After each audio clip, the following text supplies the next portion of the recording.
Ayoko na din yung i-gaslight ko yung sarili ko na, ay, baka sa una lang siya ganyan, baka magbabago pa. Naniwala kasi ako sa ganun ko dati. Yun pala. Yung ginagawa niya noon, gagawin niya pa rin sa akin. Kasi syempre nga, naniniwala ko magbabago yung lalaki kung gusto nila eh. Kaso hindi pa rin pala Opo. ganun ka-enough.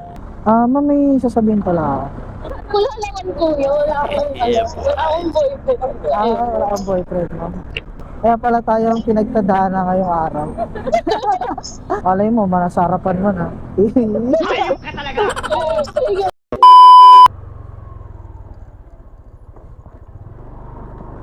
You have arrived. Nandito na tayo sa pick up natin mga katog para sa makuha ulit nating booking ngayong araw.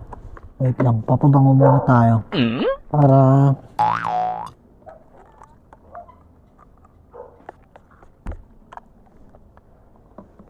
Para dagdag pogi points chart.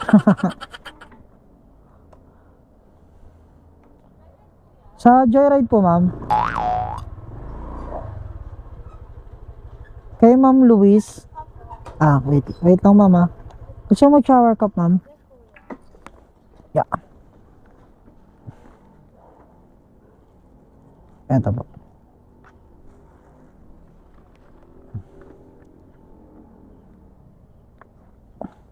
Ma'am. Sige po.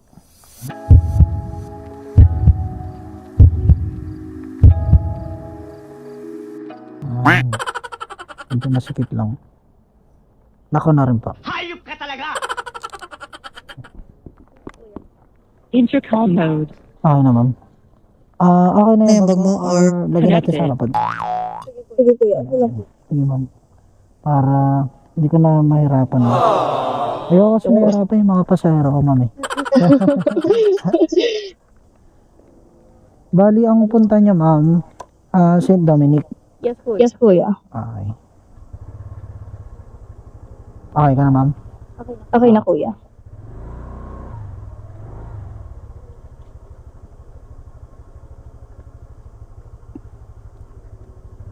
Papasok ka pa lang ba, ma'am? Yes kuya. Ano yun, night shift? Yes kuya, graveyard. Pero ano, dito pa, schooling or doon ka na sa may ano? Kasi magkatabi yun eh, may hospital doon. Nag-work ka na or nag-schooling pa po? Working na kuya, kakagraduate ko lang last year. Talaga? Yes po kuya. Anong course, ma'am? Tourism kuya. Tourism. Tapos ngayon, anong work mo dito, ma'am? Sa may MOA ko kuya, BPO, sa may Alorica.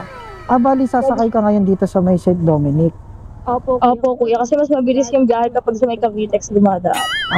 10 kasi yung pasok ko kuya, so late na ako. Ganun Sa bagay, oo, Cavitex na lang 10:70 ako. na. Bakit late ka na, ma'am? Late ako nagising kuya. Ang work mo doon, ma'am, call center. Yes kuya. Ang cute, no? Bali, tourism ka. Oo kuya. Tourism ka pero nandito ka ngayon sa ano? Sa BPO. Opo kuya. Sa bagay, wala naman din ibang magiging choice talaga. Halos mga kung ano yung natapos mo ngayon, hindi ka talaga pupunta sa ano eh. Sa course na pinasuko na natapos mo, hindi mo rin makukuha yung work na kailangan mo. Gulo ko, no? Kuya. Nagas ko no. Kanina doon sa ano, sa may SM, 4 kami doon rider. Una pumasok sa kanila. Kasi nga joyride pay. Sabi ng isang rider, ayoko. Hindi ko kunin kasi marami pa yung ano ko, yung load ko sa top up ni joyride. Sabi ko pag sa akin pumasok ko, kukunin ko yan. Sana, finish na. In-ignore niya. Pumasok doon sa isang rider. What? Bago pumasok sa akin, pumasok muna doon sa 3. Tapos sabay nung na-ignore na nila lahat, hindi pa rin napasok sa akin. Sir ko, ayaw ata sa akin nung booking ka. Tapos after mga 10 minutes, pumasok sa akin yung booking. Sabi ko, yan. Mamaya, nung nakita natin sila, dadaanan natin sila. Sabi ko, ayaw niyo i-accept si mama, ang ganda-ganda ni mama. Sana, finish na. Oo kuya. Akala ko nga wala mag-a-accept kuya. Sabi ko, wala nung oras na late na ako. Wala mag-a-accept. Hindi, ma'am. Biruin mo sa 3 yun, hindi pumasok. Tapos sa akin ka napunta. Ibig sabihin para sa akin ka talaga ba?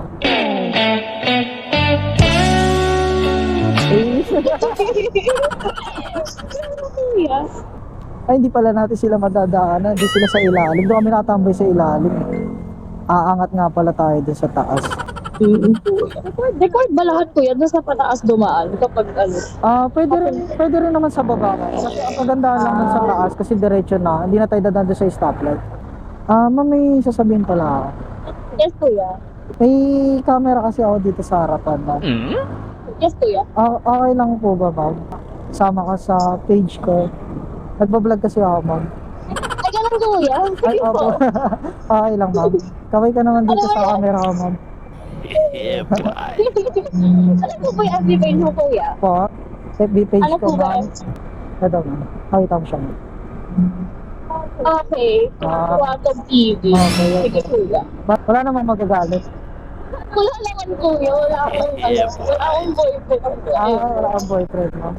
Kaya pala sa akin ka napunta. Kuya. Kaya pala tayo ang pinagtadaanan ngayong araw. Ganun ba yun kuya? Kasi kami pumasok sa kanila tatlo eh. Tapos, hindi nila in-accept. So, sa akin ka na. So, para sa akin ka talaga, ma'am. Ilang taon na po kayo, ma'am? 24 kuya. 24? Bakit wala kang boyfriend, ma'am? Kakabreak lang namin ako. Nakaka-break niya lang? Yes po, last year. Last year Napapahinga pa ako. Pero ano na, baga parang medyo nakamupo na ng konti. Yes kuya. Ba, Pero nag-heal pa ako hanggang ngayon. so ibig sabihin, talagang minahal mo siya ng gusto. Kuya. So, Bakit kayo naghiwalay?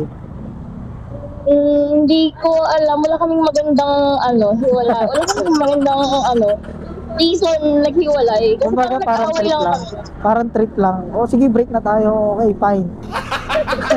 Hindi kuya, nag-away kami noon. Tapos, Tapos, akala ko magpapahinga lang siya kasi usually pa nag-aaway kami, magpapalamig muna kami ng ulo, ganun. Tapos dumaan na yung 1 week. Wala Akala pa ko rin. yung hiwalay niya na nagipaghiwalay sa akin is pahinga niya lang yun kasi ganun kami pa nag-aaway, hiwalay na tayo pa nagkakabalikan. Pero nung last na away namin, nagtuloy na. parang wala kayong specific na bakit ano yung pinag-awayan nyo or Meron kuya, nag-away kami dahil sa sa work niya. cowork. Yun yung dahilan. Meron ka bang nakikita na parang ano sila, may something sila, parang gano'n? Yun kuya, meron talaga, naghiwalay kami dahil dun sa isa niyang student. Kasi siya trainer sa BPO din, pero ibang company siya. Okay na ako kuya, kahit pa paano. Pero syempre natatakot ako ulit na mag-entertain ka. Huwag kang matakot, ma'am. Go lang ng go hanggang sa makita mo yung yung nararapat para sa iyo. Kasi sabi nga nila, 'di ba? Pagka may nawala, ibig sabihin may mas dadating na mas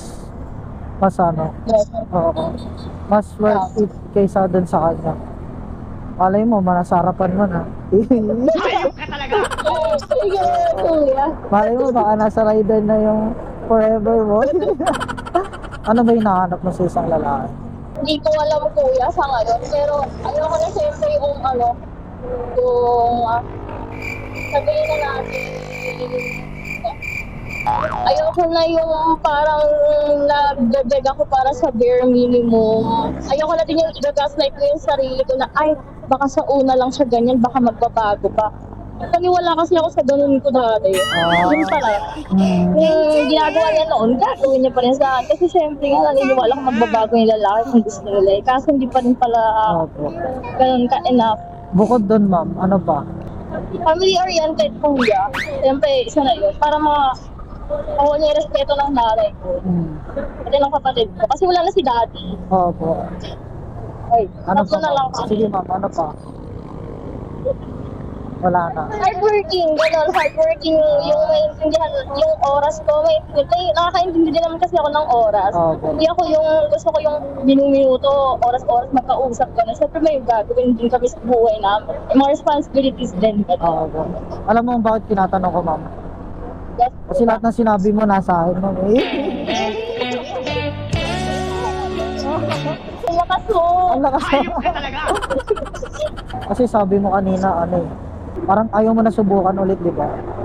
Kuya. Gusto mong subukan ulit. Sunduin kita araw-araw.